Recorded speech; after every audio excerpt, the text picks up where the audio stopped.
दिल हारा हारा मैं हारा ओ तांदळाचं पीठ, ओवा, थोडासा खाता सोडा,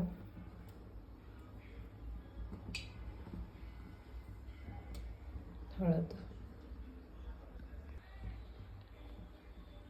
मिरची आणि लसूणचं पेस्ट, त्याचं मी पाणी केलं आहे, त्यामध्ये मिक्स केलं आहे,